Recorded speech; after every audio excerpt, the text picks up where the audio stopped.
the only guy that makes sense to me, I think, for both teams is Terry Rozier. That's exactly what I was going to say. Because and the only reason I would move him if I was Charlotte, I mean, not like he's amazing, but he's a good standstill shooter. He's a solid defender. He can get to the rim, uh, and they've got their point guard of the future, so they don't really need. Like I think Rozier and Ball don't really work amazing together, No. and they don't need to have a 20 million guy in their roster backing up LaMelo Ball. So I mean, that's the only guy that makes sense. And then Charlotte could use that cap space to maybe make some big runs for free agents. So if it's not Rozier, I have a real hard time finding anyone that's near startable quality that would be even possible to trade for. So it's a tough situation. So do you think? Oh, go ahead. I was saying, do you think Charlotte would do it just to get like Terry Rozier off the books, basically? Yes. Then, or I mean, yep. I don't know if it's like a 1-for-1 exactly. I don't know. It would have to be something, and I've looked at this in the past. I haven't looked at it recently, but it'd have to be like Terry Rozier and some middling piece. Like who was it? I forget what it was, but there's a couple guys that are making around $8 million that you would have to grab from them, and they've got a couple options in that range. So it's easily workable, and it's if you squint, it makes sense for Charlotte. The only real question is, could Charlotte get cap relief and a first for him from somebody else? Could they get because I could see them moving him strictly just to save $21 million in cap space and then turn and flip that into a max level player in free agency. Right. That's super valuable to upgrade that way.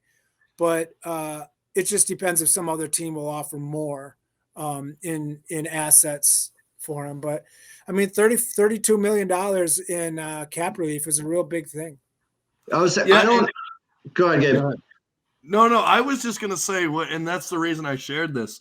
What I love about the Terry Rozier potential deal is, I mean, you've got your starting point guard potentially for the next 2 or 3 years. Like yep. D'Lo is, no matter what you say, even if you say that D'Lo is better than Terry Rozier, and maybe there's some things he does better than Terry Rozier, maybe there's some things Terry Rozier does better than D'Lo.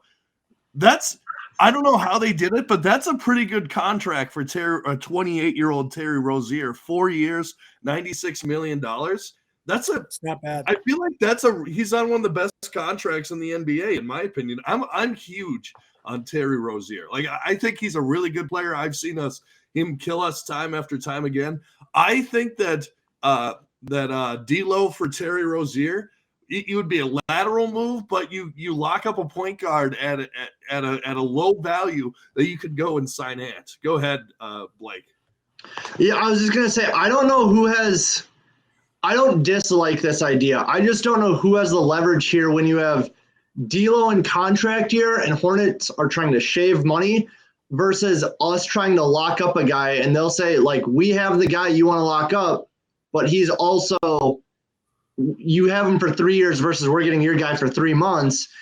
And we know that there's slim pickings of this caliber player. Like we said, there's not really alternatives to this. So I feel like I'm trying not to be homerish here. I feel like the Hornets might have a little more leverage than us in this scenario. For sure. But so here's my push for the Hornets side. Under contract next year, they've got $86 million on the books currently. The salary cap's going to be about $135 million. So already they've got $50 million in cap space, which is a lot. You can sign a lot with that or make, big plays. But now if you take Terry Rozier, and the guys you would have to add would either be, a PJ Washington, who's a free agent that they're going to have to sign, and they went out of their way not to re-sign him. Or James Bouknight, who was a rookie that they thought was going to be their next point guard, shooting guard kind of guy, but he's never really blossomed to anything. So those types of guys are around $5 million. So you would get one of those guys. So now you're saving $30 million from them. So now they've only got $50 million on the books. So they've got, $80 million in cap space. They can go and get two max players. They can really build a team around Ball that way and really kind of structure it how they want. I just don't know if that might almost be too much money to spend. I don't know what the free agent market looks like next year, but that's the only sell from their side. And I don't know if that'd work. But another way to look at it, you were talking about contracts, is we're always saying, well, what is D'Lo going to ask for? And saying that, Rozier and D'Lo are similar. So Rozier's like 3 years older than D'Lo for one. And for two, the last 3 years of his deal average about $25 million a year. So if D'Lo came to you and said, hey, I want to sign a 3-year, $25 million contract, I mean, do you just do that? Like would you rather sign D'Lo at 3 years, 25 million, or would you rather trade him for Rozier at 3 years, 25 million? That's kind of the question. Right. Personally, I would rather have D'Lo at that, just judging that he's younger. But I don't know. I feel like they're such similar players. Now, obviously, Rozier has more miles on him, as you were saying, but they're such maybe not similar than the way they play, but similar value players that I don't know. I feel like it's a lateral move that I feel like D'Lo is going to ask for more because I don't know if he is completely if he's sold on here. It's going to be interesting to see because if you think about it, this is going to be like, unless he blows up and has like a career year, this is going to be like his last big contract, probably, right? Like he might get some small ones at the tail end of his career, but he's 20, he's going to be 27 in the offseason. This is his last big contract, and I think he's going to ask for a lot. Blake, go ahead. Yeah, I agree. I think 3 years, 25 a year is less than he's going to want. If that was the offer, I would just keep D'Lo. If you want to say that they're 1-1 against each other, I think players often look at different franchises of who they want to join by they treated this player well, they paid him what he wanted, he stuck around. Like those things are important versus being a revolving door franchise. So I would say keep D'Lo if you claim they're equal players for that reason. But I agree with Gabe. He's going to ask for a little more on the Charlotte side. Just really quick, I agree. That's a ton of money, and I think Charlotte could go two ways. They could either say, we have $80 million, give us the top two free agents to pair with LaMelo Ball, great. Or they could go the way of the Thunder and just say, give us your worst contract and we'll suck it up, but you have to give us first with it.